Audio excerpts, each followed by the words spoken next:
am Dr. Rahi, and I practice integrative aesthetics in Beverly Hills. And I'm here today with Dr. Barb, a naturopathic doctor from Toronto, Canada. And we're going to be talking about magnesium today. So let's get started. Let's just start from the basics. What is magnesium and why do we need it? So magnesium is an essential mineral. So essential meaning that it is not made in the body. So it needs to be brought in either via food, supplementation, or some form of transdermal application. Magnesium is the fourth most abundant mineral in our body, and it's involved in a lot of what we call biochemical reactions. As of December 2023, the newest research has shown that it's involved in 800 of those biochemical enzymatic reactions. And so what that means in English is that it has its hands in a ton of things.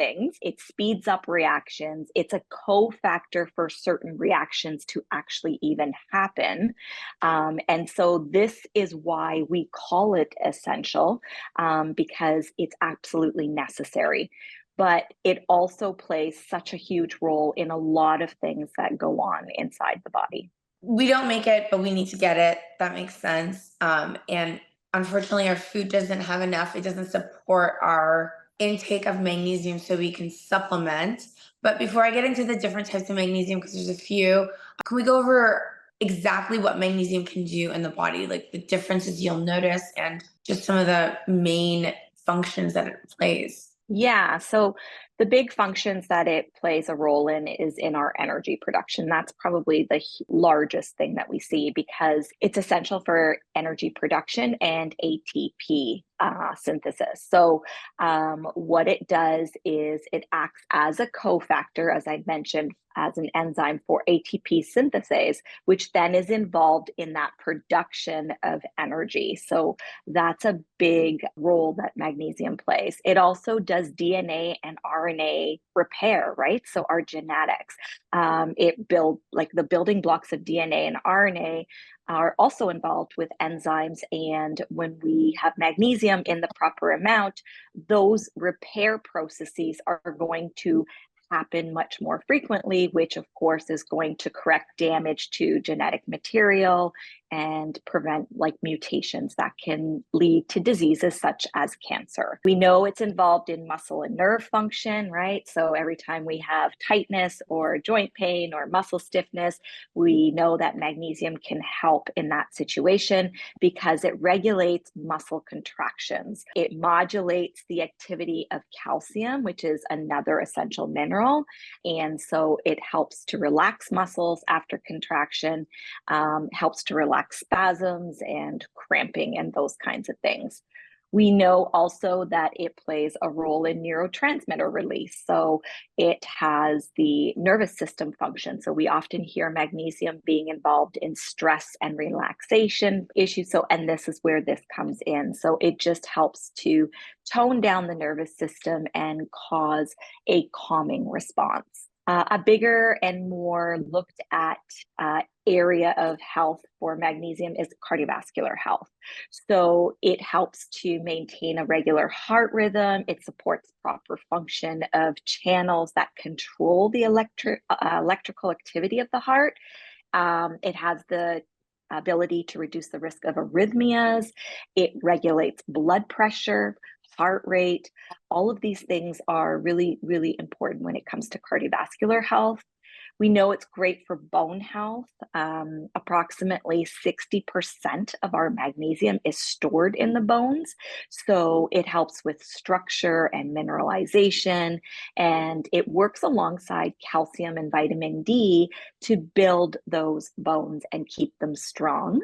And then finally, we see the biggest one that was more coming up now is blood sugar control. So magnesium is going to play a role in that metabolism of carbohydrates, and obviously also on the action of insulin. So it helps to sensitize the insulin receptor. And so it improves insulin sensitivity and helps maintain good glucose controls. I love that. Magnesium does everything basically. It Well, does a yeah, lot. It just needs, I tell my patients, it just helps your body function better. And absolutely. that's why you need to take it more than once a day in the morning and the evening. I always recommend, rather than just associating it with sleep, which most people do. And although it can help you sleep, it just helps your body function better. So if it's time to sleep, you'll sleep. But if it's time to like function, you'll function. We know that it plays a lot of different roles in the body, but I guess it sounds kind of like a vague sort of, it has vague action. So then what are the deficiency symptoms? It seems like it could also be pretty vague. Absolutely. And this is where a lot of the times it gets just mixed up into other different health conditions because the symptoms are so far ranging. When you have a mineral that is involved in so many things, you can have so many different symptoms. And, things like muscle cramps, spasms, fatigue, weakness, nausea, vomiting, insomnia, sleep, right? So, loss of appetite, numbness, tingling, abnormal heart rhythms. We could have mental health issues like anxiety, depression, stress, all the physical symptoms that stress cause. There's so many signs and symptoms of magnesium deficiency because it does so much in the body. It's going to respond in so many different ways when we're deficient. One common deficiency symptom that I've noticed is restless leg syndrome. I've noticed that if you start some magnesium at night before you sleep, and if you do have restless leg syndrome, it can help alleviate a lot of the symptoms. Brain fog, constipation. I really believe that I helped regulate my own thyroid because I had a very high TPO level, thyroid Right. peroxidase antibodies.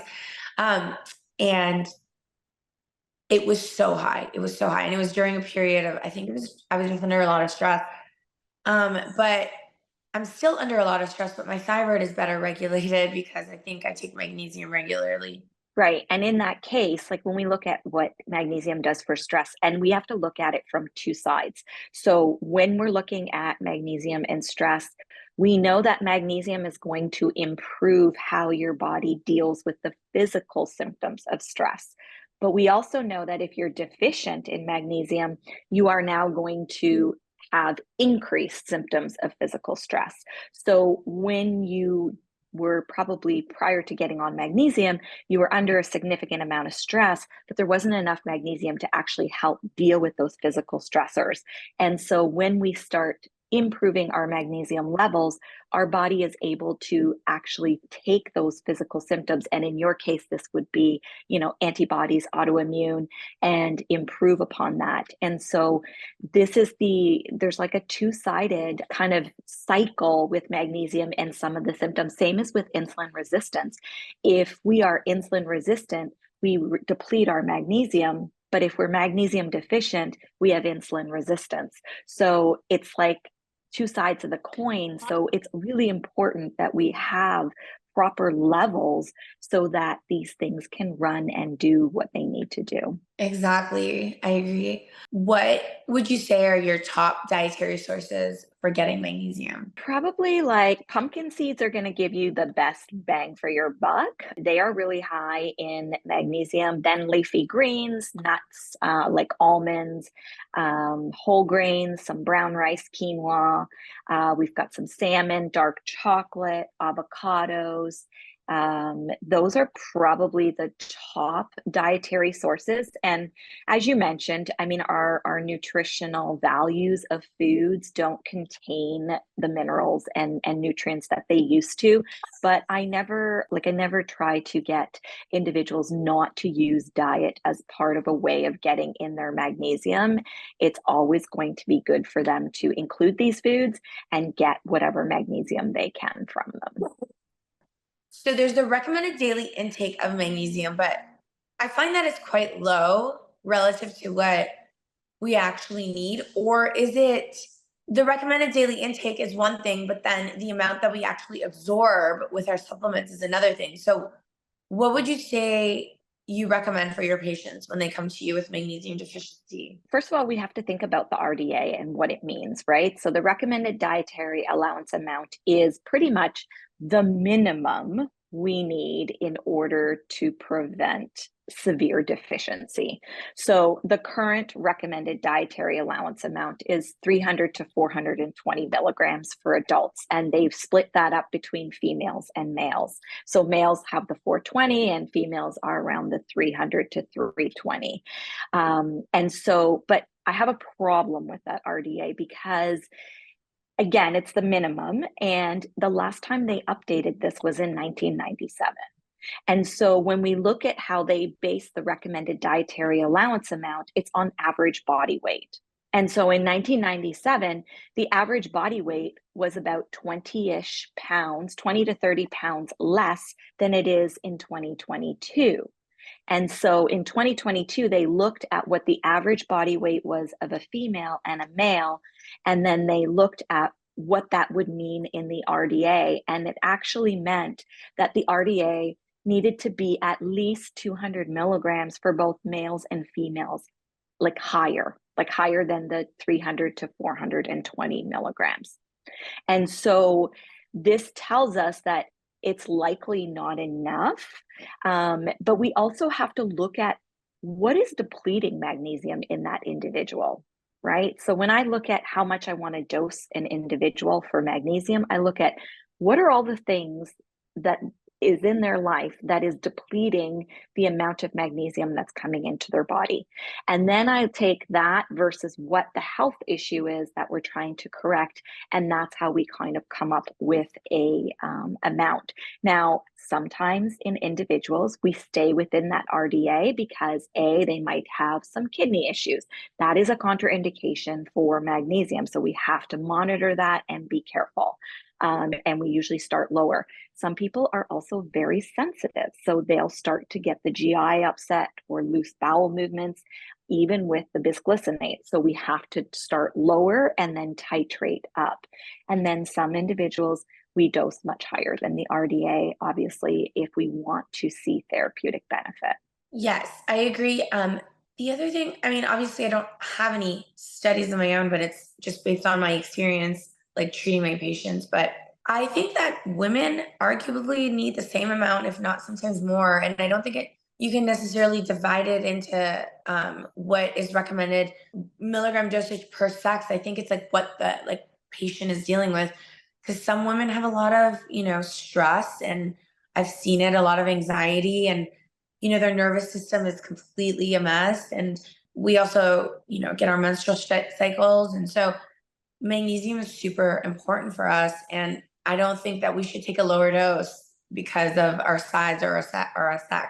Absolutely. I agree. I don't ever really dose like a female a certain way versus a male a certain way.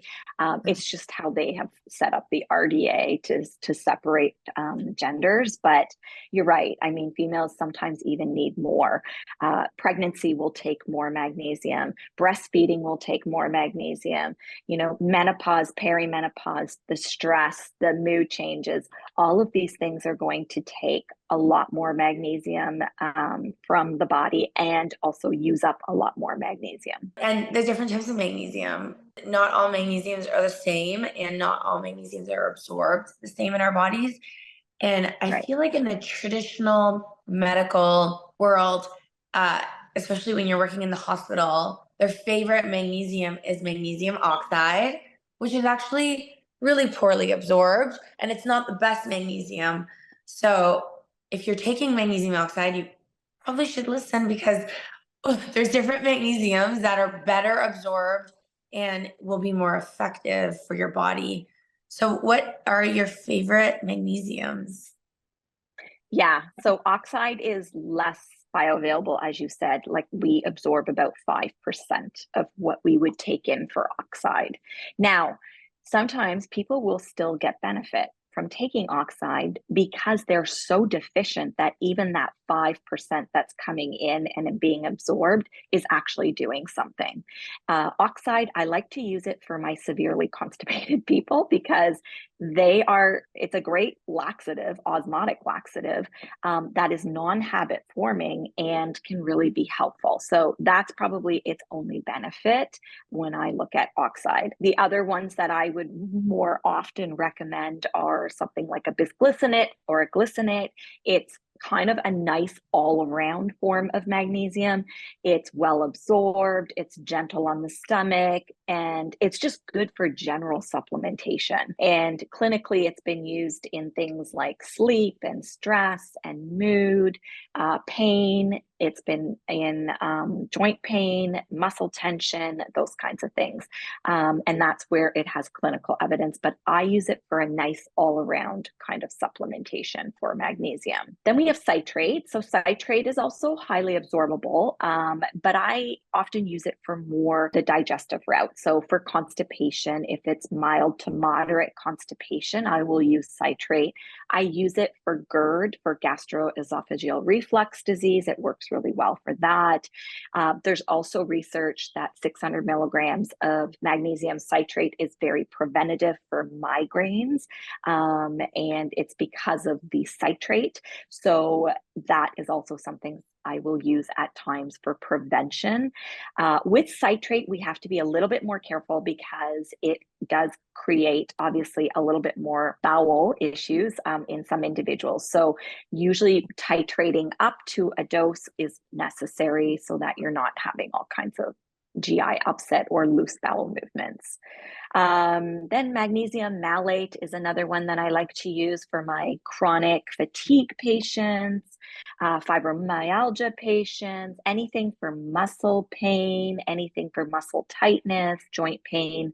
Malate is a really great option. And then L-threonate is also really great. It's kind of newer on the scene of all the magnesiums, and it crosses the blood-brain barrier. So it's really awesome for brain health, helps with cognition, memory support. They've tested it in cognitive decline patients, and they've had 12 weeks of dosing, and they were able to reverse brain age by 9 years in those 12 weeks. So it's actually a really great source of magnesium, but it's on the more pricier side as far as expense. It's also dosed lower than most of the other magnesiums. So normally you'll find it in like either a 48 milligram or around a 50 or 60 milligram capsule. I think one thing that your listeners should know is that if you start to see magnesium capsules that are like 500, 600 milligrams, you really have to wonder what else they're putting in there, because magnesium is actually quite a big molecule. So most times capsules will be 150 to 200 milligrams, except for oxide. Because oxide is so small, those types of capsules will carry sometimes 500 or 800 milligrams, but all the other magnesiums should be probably under 200 milligrams. And the threonate, it's just so well absorbed that you don't need such high milligram dosage. Yeah, and because of the way that it crosses and the way that we already have threonate in the brain, right? So it doesn't need as high a dose, and so that's why it's dosed a little bit lower. So malate for muscle, so M for M, and then threonate for brain health, mostly. Glycinate is really good for overall stress or body aches or just like overall health. And then citrate more for gut issues. Right. You would say that. But I mean, I think they all kind of overlap a little bit. Like if you're on a stranded island and all you have is magnesium citrate, you'll be fine. It'll work because every one of those forms has magnesium, right? And so Yeah. remember that it's the magnesium component that is actually creating the cofactors and enzymatic reactions. The citrate, the glycinate, the L-threonate, these are nutrients that are added on, amino acids or something that are added on to help bring that magnesium in.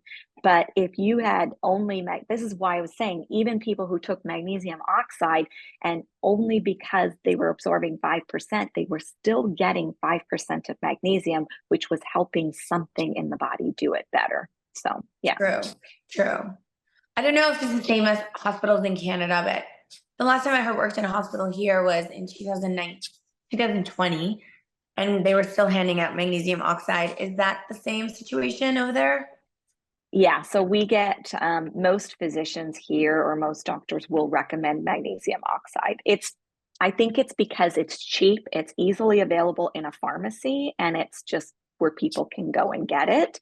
And yeah, it's usually one of the first magnesiums that are prescribed. Awesome. Well, I hope we can change that and, encourage people to get the right magnesium so they can, get the benefits quicker. One other question before we can wrap it up. Mhm. So let's talk about, I know you were mentioning earlier magnesium and then calcium, vitamin D. So magnesium is required for other vitamins and minerals to be absorbed. Can we elaborate a little bit more on that?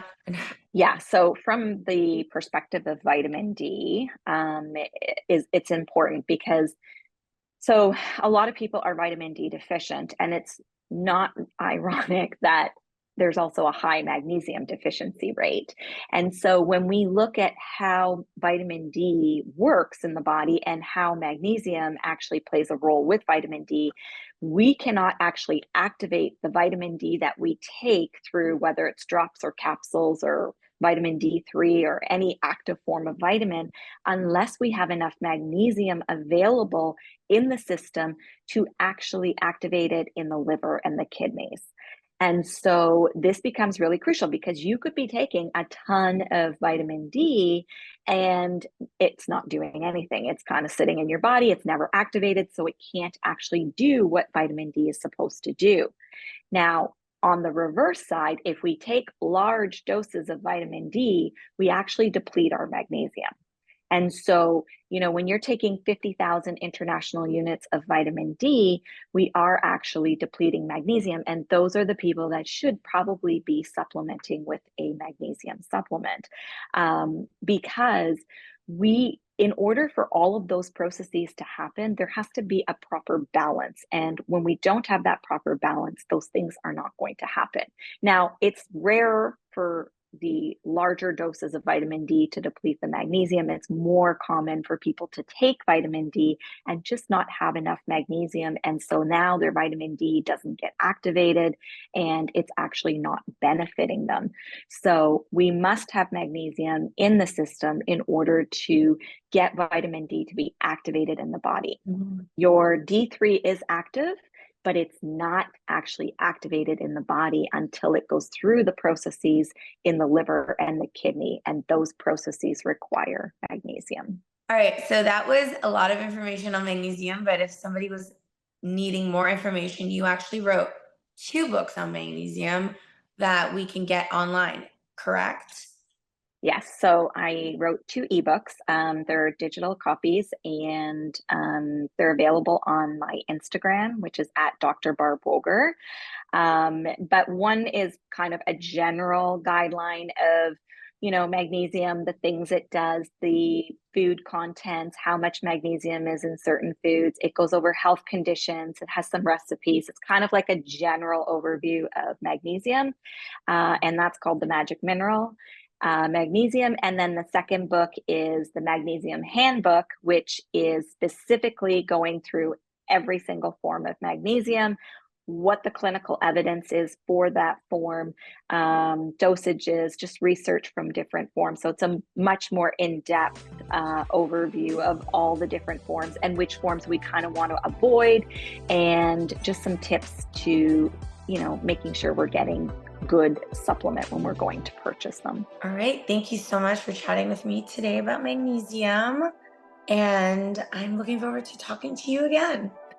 It was a pleasure, and thank you so much for having me.